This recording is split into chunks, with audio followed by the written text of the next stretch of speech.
Retro Rob plays everything.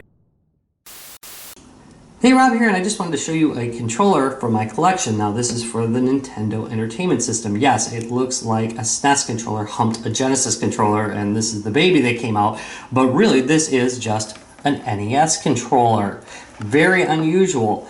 Another thing that's kind of unusual about it is it's constructed very well. It's not particularly heavy, it's kind of in the middle of the weight category, but it feels very capable. It does not feel like it's going to break at all. If you look, it has a Genesis-like D-pad on it. However, these buttons here are A, B, select, start, and then there's a turbo for A and B. It looks like it could have originally been for some kind of Famiclone, maybe. I would say it was definitely a Famiclone, but generally Famiclones use 9-pin Atari 2600-like adapters as opposed to an original NES adapter, and plus the construction quality makes me guess it is not a Famiclone controller. The cable also is kind of unusual as far as this kind of thing goes. It's a really pretty high quality plastic. It's not tearing away. You'll notice that it's just very well done. And then it's very long. It's long like a more modern controller is. NES controllers, of course, were not particularly long because the console would sit next to you. So this is unusual that this is this long of a cable. You could sit back from the console itself. Really weird. On the bottom, there is a QC marker, and there is a number for it, DYJP-0001. It was made in China.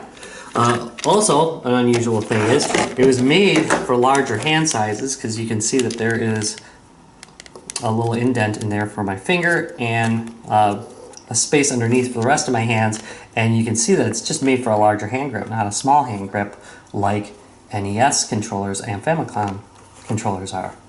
So really nice. There's almost no information about this. I've only seen it come up for auction once or twice, and they had no information at all on it.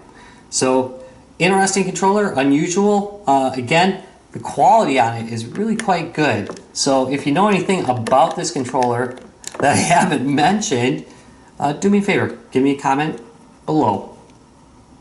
Let's go try playing it real quick. Alright, so here we go with some Xanic, which Windy Gaming claims is one of the best Famicom shooters of all time. Hard to disagree, it's quite a good shooter.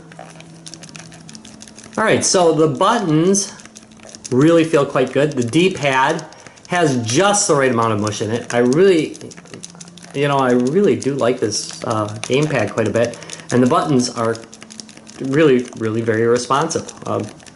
Way better than I thought. The build quality does hold up under actual gameplay. It does feel really good. The only problem I would really say there is with it, and it's also a plus, it's this start button being right up here. It's very convenient, but occasionally I will accidentally hit it when I mean to fire if I have my thumb off of, if I have my thumb on this button and I come back for this button, I will occasionally accidentally hit the start button, but I'm pretty sure I could train myself out of that. And in fact, I like it better than the original NES controller because it does not bite into my hand like the original NES controller. So really a pretty nice controller, all in all.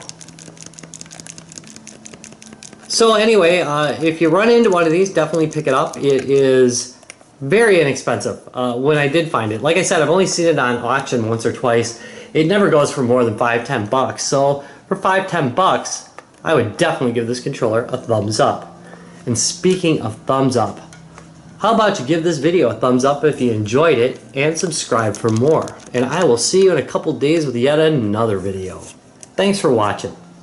Bye.